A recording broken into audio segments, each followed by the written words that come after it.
Bismillahirrahmanirrahim. Assalamualaikum warahmatullahi wabarakatuh.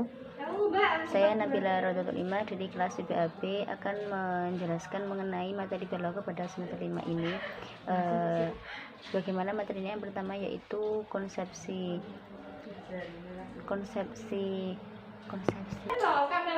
yang pertama konsepsi tasbih, yang kedua tasbih dalam Al-Quran, yang ketiga konsepsi majas, yang keempat majas dalam Al-Quran, yang kelima konsepsi kinayah, dan keenam kinayah dalam Al-Quran. Yang pertama yaitu tasbih. Tasbih secara bahasa maknanya adalah tamtsil, yaitu menggambarkan atau memisalkan.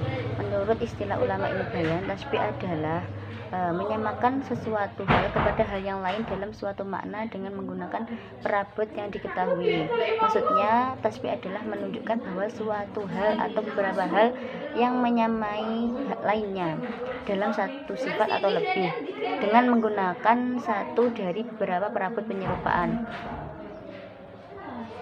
Terus yang selanjutnya yaitu tasbih dalam Al-Quran, yaitu pada surah An-Nur ayat 39 yang lafadznya kasarobin, artinya laksana fata morgana. Perumpamaan mereka adalah seperti fata morgana di tanah datar yang terlihat dari jauh seolah lautan luas. Fata morgana biasanya terlihat pada tengah hari. Adapun fata morgana adalah fata morgana yang terlihat pada pagi hari, terlihat seolah air di antara langit dan bumi. Apabila orang yang membutuhkan air melihat fata morgana ini, ia pasti mengira di sana terdapat air. Lalu ia pun mendatanginya dengan harapan dapat minum darinya. Ketika ia sampai di tempat itu, ternyata ia tidak mendapati sesuatu apapun. Demikianlah orang kafir yang mengira telah melakukan amal-amal kebaikan. Ia mengira telah memperoleh sesuatu. Kemudian tatkala Allah membalasnya pada hari kiamat dan menghisab serta meminta pertanggungjawaban amal perbuatannya, ia mendapati amalnya itu merupakan sesuatu yang tidak diterima sama sekali, kadangkala karena tidak ikhlas dan kadangkala karena tidak mengikuti aturan syariat. Yang selanjutnya yaitu konsepsi majas. Majas adalah lafaz yang digunakan pada arti bukan semestinya karena ada hubungan beserta adanya koordinat atau petunjuk yang mencegah dari arti yang asli.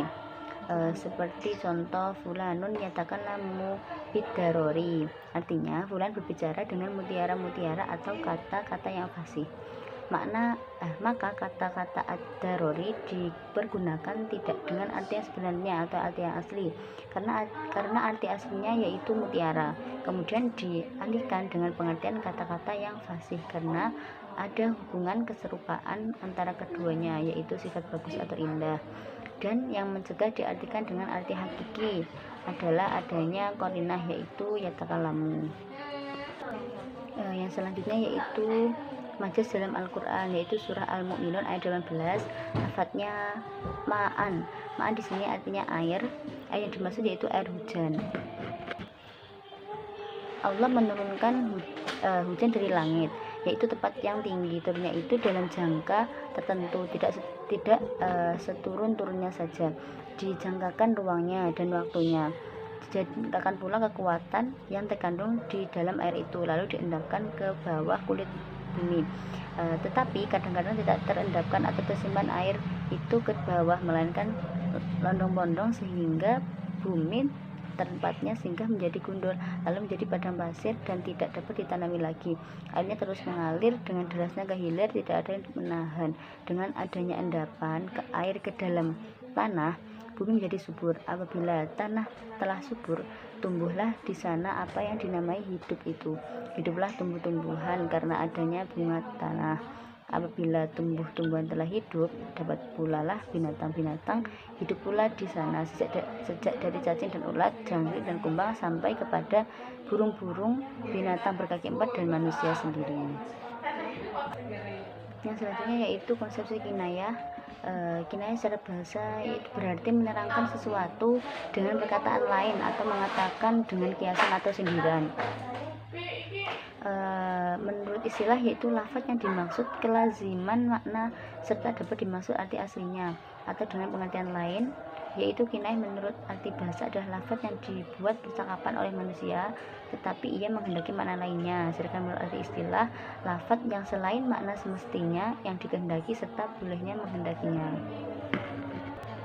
Nah, seperti contoh Zaidun tawilun an-najat, artinya Zaid adalah orang yang panjang gantungan pedangnya. Di sini yang dimaksud yaitu Zaid adalah pemberani dan bertubuh besar. Lalu berpindah dari menjelaskan sifat tersebut kepada mengisyaratkan dengan sesuatu yang ditetapinya. Sebab panjangnya gantungan pedang lazimnya menunjukkan pemiliknya tinggi dan tubuh yang tinggi secara adat lazimnya memiliki keberanian. Jadi yang dikehendaki adalah tinggi perawakannya, walaupun tidak membawa gantungan pedang. Selanjutnya yaitu Al-Quran kinayah dalam Al-Quran, yaitu surah Al-Furqan ayat 27, yaitu lafaz ya'addu dzalimu ala yadayhi, yang artinya menggigit dua tangannya. Yaitu di sini menjelaskan tentang kekecewaan seseorang karena telah mengikuti temannya ke arah kebatilan, seperti kekecewaan Uqbah ibnu Abi Mu'id yang telah mengikuti teman setianya yaitu Umayyah ibnu Khalaf atau Ubay bin ibnu Khalaf. Menggigit kedua tangannya yakni ungkapan kekecewaan, ungkapan penyesalan dari Uqbah, sampai-sampai yang dia gigit adalah kedua tangannya, bukan hanya satu penyesalan akibat kedurhakaannya, dan karena dia melihat kesudahan yang akan dialaminya, dia menyesal seraya terus-menerus dan dari saat ke saat berangan-angan dan berkata, aduhai seandainya dahulu ketika aku hidup di dunia aku mengekang hawa nafsuku dan memaksanya mengambil walau hanya satu jalan kecil saja dari sekian banyak jalan kebaikan yang mengantar ke jalan lebar yang lurus, sehingga aku menempuhnya bersama Rasul, yakni mengikuti langkah dan petunjuk-petunjuk yang beliau sampaikan. Dari ayat ini dapat diambil hikmah, yaitu betapa besar pengaruh kawan dalam beragama. Kadang-kadang maksud dan cita yang baik dapat tertimbun oleh karena bujukan kawan yang bersikap sebagai syaitan merayu. Manusia tidak dapat melepaskan dirinya dari pergaulan sekelilingnya. Oleh sebab itu maka di dalam memilih perkembangan jiwa manusia, fakta orang yang ada di sekelilingnya harus diperhatikan juga.